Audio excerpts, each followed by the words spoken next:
to another episode of Second Chance Garden Video. Today I wanted to show you my carnivorous plants. They're all coming out of winter dormancy, and I've been wanting to do this video for quite some time. Now I don't have enough to call this a collection, but my hope is that I get to expand more this year. So last year I purchased the one in the middle just to see if I can grow it indoor. In general, carnivorous plants are not suited to grow indoor, but I have this peculiar condition where I get insects inside of my office quite often in the summer. So I figured, you know, if I can provide enough sunlight, I might be able to get away with this. So I just wanted to give it a try. As you can see, I mean, it's not looking so hot, but this one had survived, and I will tell you a story about this particular one in the middle. I also have Nepenthes Alata. It's a typical tropical pitcher plant, I believe, and it's doing extremely well. It overwintered well. I mean, some of the cups are browning, pitchers I should say, they're browning during the winter time, but other than that, the leaves kept growing. They got taller and bigger, and I will show that to you some other time. So today I just wanted to focus on my desktop collection because I got some new ones and it's really exciting. So what happened was I ordered this one right here last summer online, and when this came, it only had 2 pitchers.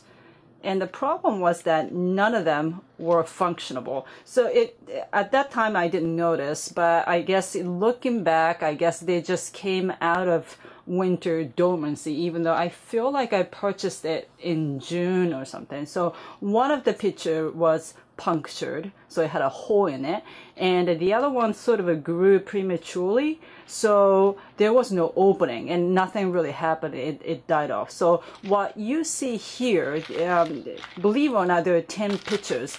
They all grew after I got this. So the 2 that came with this pot had already disappeared.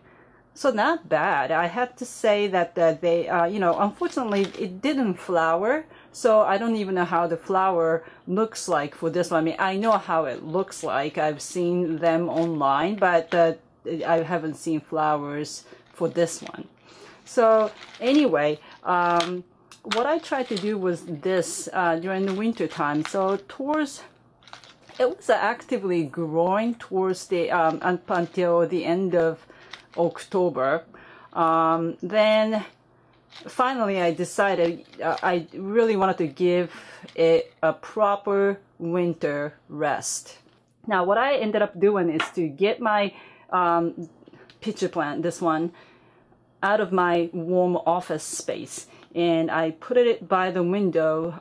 It's a north side of a window. For a little while there was about 10 to 15 degrees difference, and I left it for about 2 weeks or so.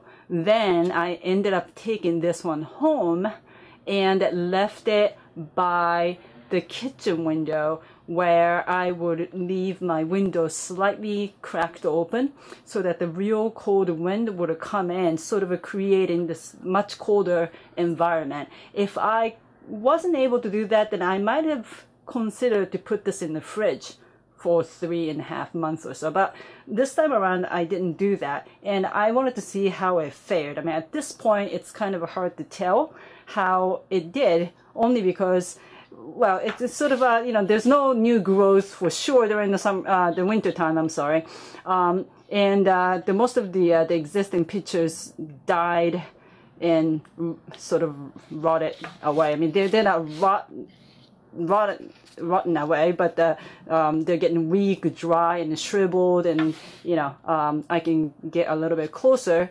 to show you how they really look like.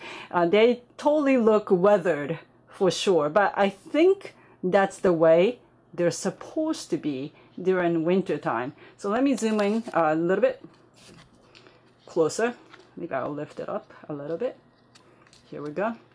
So when they're actively growing, these are very beautiful. They grow sort of like a lime green pitchers first, and then this red veins show up gradually, and they turn into like a really, really dark burgundy red once they're fully grown. So I really love to see these color variations and patterns and all that stuff. And so, you know, I really wanted to get this one for the look of it more than anything else. Of course, it's fabulous that they catch small insects, not huge ones like really, really fat flies in New York. I don't think they would catch those. They're too big. But, you know, the fungus gnats to tiny flies, mosquitoes, all those small things can actually get in there and be eaten. So anyway, for this one, I'm going to clean it up a little bit today and see if I can divide it even. To be honest, I've never taken out of the original pot. This is the original pot. So I don't really know how it's looking underneath this moss. If I flip it a little bit, at the bottom there's this tiny, tiny root coming out just a little bit. And before the winter, this was really white and healthy, but during the winter time, it kind of like dried up a little. I kept the pot somewhat moist. I didn't let it go too dry, and I'm hoping that, you know, I did an okay job on this, meaning that's the way that I was supposed to do. But we'll find out. It looks like they're all right, and I have really high hopes for these. But before I get to sort of a repotting, restraighting, trimming and all that work for this one, I wanted to show you what I have as the new additions. So right behind my original, oh, actually, I'm really sorry. I don't think I've even said what this is with the proper name. I believe, I mean, it came in as Sarracenia purpurea subspecies venosa.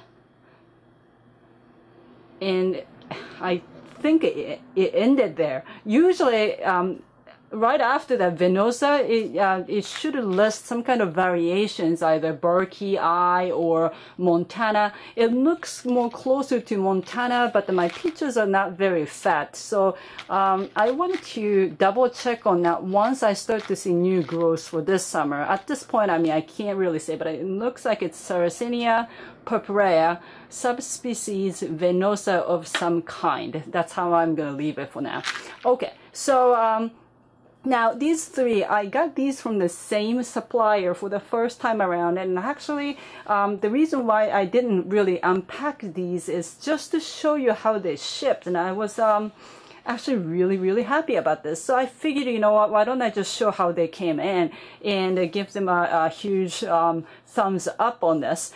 So the first one is the Sarracenia fat chance. So this one, I believe, you can't really see this, I'm going to remove the top in a minute, but this Sarracenia fat chance, I'm assuming it's a Sarracenia purpurea subspecies variation Berkey Eye. Berkey eyes. So, also known as fat chance, again, just because the pitches are really short and fat. I'm not really sure if you know, this was put through proper winter dormancy, because there's some growth in the middle. I'll show it to you later. So this coming winter, 2016, I will give it a proper winter rest. I'll make it very cold for it, just to be sure. Okay, so the next one is Sarracenia yellow jacket. Yeah, I figured I wanted to have another color, not just all purple ones. So I got this yellow jacket, but if you can, you know, look through a little bit, it's kind of purple. And I wonder if that's the end result, regardless of how they look like when they're young. And then I guess I just have all purple North American pitcher plants. Well, we'll see. I don't know. I was just hoping that they stay sort of lime green for the whole time, just to add a little variation to my collection, but we'll see. All right, the last one, I always wanted to get this, and then I just didn't get a chance to get it. So this one is the ping, you know, the Mexican battle wort. I don't know if I can do it upside down to show this to you. I'm a little scared to do this, but here you go. So that's that. And I can close in on this after I take the lid off, but there's a tiny flower in the middle. It's kind of ridiculous that I even produced a flower. It's so tiny. But I'm really excited about this because I have fungus gnats problems just as any other gardeners, and you know, I figured I wanted to, you know, to have some kind of a natural system that just does the sure bulletproof way of tackling fungus gnats around my hot pepper plants, and I thought that that would be perfect, and we'll see about that. But anyway, so as you can see, let me just pick one up as an example. So that no doubt that there's a lid and it taped really tightly, and the pot feels really heavy. So I know that it's got enough moisture inside. And not only that, the soil part is also covered with this plastic bag. So it's packaged really tightly and securely, I should say. Yeah, you know, so they came in just like this, and I was really impressed. And I kind of expected that they could even come in as bare roots, and then, well, then I just had to deal with this. Mentally I was prepared for this, but this packaging definitely wowed me. So I can kind of see that they are very thoughtful about how to package and ship their plants. And the supplier name is petflytrap.com. I believe they're based in Texas. I don't know them, and this is the first time that I'm purchasing anything from them. Their prices are pretty moderate, and well, I can even say that they're very reasonable. And these packaging, I can't complain. I'm very, very impressed. And these labels that came in with it, that's phenomenal, so that I don't have to write anything and I can just stick it in. So let's see if I can open one of these. I'm not going to go through the entire, you know, the 3 plants of trying to open it and all that stuff. But yeah, I just wanted to show you how they came in first, so I didn't even unpack this. It's just quite impressive. I love it. Really, really, really pleased. All right, so I'm just taking the label off and taking this Scotch tape off. It's really taped tight. You see how much, at the bottom it's even, I'm just going to use the scissors or shear and just remove this. And this one, I think that until it gets settled, I'm not going to repot it or anything. All right, here we go. So after I remove, well, cut the Scotch tapes, then I can remove this lid. This lid is tightly, I'm sure they figured it out how to do this right, and they must have measured it and all that. So if I try to put this back in a little, it fits right inside of this, looks like 3-inch or 2.5-inch pot. Pretty good system. It's a good design.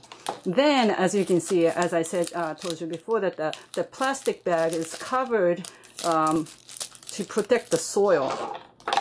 That's really great. So they're actually poking holes in the middle to let the pitchers surface and cover the soil. It's a lot of work for suppliers to go through with this. So yeah, I mean, I have to say that they really care. And let me just lift this up so that you can see. I mean, you know, it's a wet soil underneath it. And yeah, I mean, they're coming out of dormancy. You see like the cuts all over. You know, they're coming out of a dormancy anyway. So I can go a little rough on this. And if I, you know, damage some of it, I'm not worried about it, to be honest. They will put up a lot of new growth, and I have no doubt that it's going to be okay. So here we go. I don't even know how they put this on. I mean, I see a hole in the middle right here, but wow, I don't know. They got their system down cold somehow. here we go. It's almost like I'm trying to pull a t-shirt off from a dog or something is just refusing to take it off. Anyway, so it came off. So here we go. So this is, you know, this is how it looks like after the packaging and protective things are removed, and it looks fine. And for now, I'm just going to leave it as is. All right. Cool. So what I wanted to do is I'm just going to remove all these things, and I wanted to take a look at my little sad-looking Sarracenia purpurea subspecies verosa of some kind, and see what's inside and what I wanted to do about it. I haven't figured it out if I wanted to deviate up or what. Alright, so I'm going to pause this video for a second and get myself situated for the next step, and I'll be right back.